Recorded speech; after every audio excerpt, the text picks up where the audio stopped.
අඳුරේ ඉන්න දුවේ පුතේ උඹලා අඳුරත් එක්ක ඔට්ටු වෙන්න එපා. අහලෝකේ හොයපල්ලා.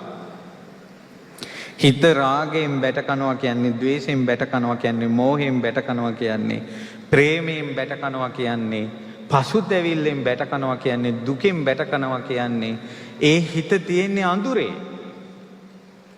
දැන් මට කියන්න දුවේ පුතේ මේ බණ ටික අහනකොට හිතට එන්නේ අඳුරක්ද එළියක්ද? එළියක්. ඔයාලා බණ අහන එක වැඩි කරන්න. බණ අහන එක වැඩි කරන්න. සෑයක් බෝධියක් වඳිනකොට හිතට එන්නේ එළියක්. ස්තූප බෝධි වඳින එක වැඩි කරන්න. සිල් සමාදන් වෙනකොට එන්නේ ආලෝකයක්. සිල් ගන්න එක වැඩි කරන්න. ධර්මයේ අහන්න මතක තියාගන්න අවසාන වශයෙන් මේ කාරණාව සිහි කරන්නේ බුදුරජාණන් වහන්සේට විශේෂ ඥානයක් තියෙනවා. අපි ඒක සවිස්තරව ධර්ම දේශනාවලදී පසුගිය කාලෙක කළා. ඒ තමයි පුරුෂ පුද්ගල පරෝපරියත්ත ඥානය. බුදුරජාණන් වහන්සේ වදාලා සිල් රකින්න බැරි දෙන්නෙක් ඉන්නවා.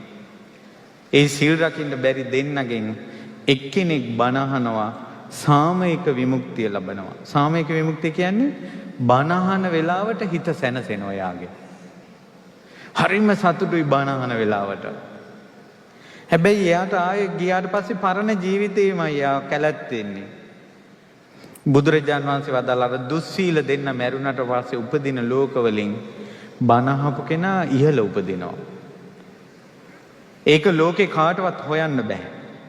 බුදුරජාණන් වහන්සේ දකින්නවා කියනවා මෙයා අර බණ අහද්දී ඒ දහම් සැඩපාරෙන් මෙයාගේ භවය ඉස්සුවා. අද ඔයාලා මැරුණට පස්සේ ඔයාලා යම් තැනක ඉපදෙන්න හිටියද අද මේ පැය ගාන බනහපු පින්බලෙන් ඔයාලා ඉපදෙන්න හිටපු තැනින් භවය උස්සලා තියෙන්නේ දහම් සැඩපාරෙන්. තියුණු රාග තියෙන දෙන්නෙක් ඉන්නවා. රාගෙන් පිච්චි පිච්චි ඉන්න දෙන්නේ. එක්කෙනෙක් බන අහනවා, එක්කෙනෙක් බන අහන්නේ නැහැ. එක්කෙනෙකුට කොතෙකුත් හිතෙනවා රාගේ නිවා ගන්න ඕන කියලා. එක්කෙනෙකුට හිතෙන්නේ නැහැ. මේ දෙන්න මැරිලා යන ලෝකවලින් ධර්මය අහපු කෙනා ඉහළට යනවා. දහම් සැඩපහරින් එයාගේ භවය ඉස්සුවා. තරහ ගන්න දෙන්නෙක් ඉන්න ඔස්ස ළඟින් මැස්ස යන්න බෑ තරහ ගන්නවා. එකකින් එක්කෙනෙක් බන අහනවා, එක්කෙනෙක් බන අහන්නේ නැහැ. බන අහන මේ දෙන්න මැරුණාට පස්සේ ඉපදෙන ලෝකවලින් බන අහපු කෙනා ඉහළ තැනක උපදිනවා. හේතුව දහම් සැඩපහරින් එයාගේ උප්පත්තිය උස්සලා දැම්මා. ඊළඟට පීඩාවෙන් සංතාපයෙන් වික්ෂිප්ත භවකින් ඉන්න දෙන්නෙක් ඉන්නවා. එක්කෙනෙක් බණ අහා හිත සනස ගන්නවා. හැබැයි ඒ වෙලාවට විතරයි. ස්ථිර නෑ. සාමික විමුක්තිය කියන්නේ తాවකාලික සැනසෙල්ල. එයා මැරුණාට පස්සේ එයාගේ උප්පත්ති ඉහළට යනවා. ඉතින් බලන්න දුවේ පුතේ මේ ධර්මය අහන එකේ වටිනාකම. ඔයාලගේ කැත හිතට ඉඩ දෙන්න එපා. ධර්මයට ආස කරන්න. ඔයාලගේ අඳුරට ඉඩ දෙන්න එපා. ආලෝකයට ආස කරන්න. ප්‍රඥාව නැමැති පහන හොයාගෙන යන්න. ප්‍රඥාව ලබන ප්‍රතිපදාව ආලෝක සූත්‍රයේ තියෙනවා.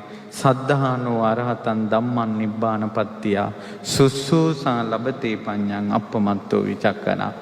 රහතන් වහන්සේලා දේශනා කරපු ධර්මය ශ්‍රද්ධාවෙන් අහලා නුවණින් විමසන අප්‍රමාදී කෙනා ප්‍රඥාව ලබනවා කියලා.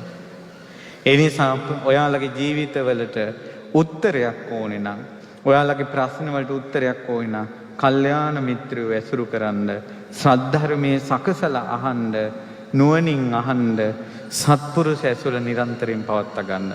අනේ මේ අහිංසක දූල පුතාලා ඔයාලා යම් දවසක මෙතන ඉන්න එක්කෙනෙක් හරි නිවන් දැක්කොත් එදාට තේරෙයි අද මේ වාගේ දුර්භාග්‍ය සම්පන්න කාලයක මේ වාගේ එකතු වෙලා බනහපු පිනත් ඔයාලට නිවන් දකින්න හේතු වුණා කියලා ඔයාලට තේරෙයි.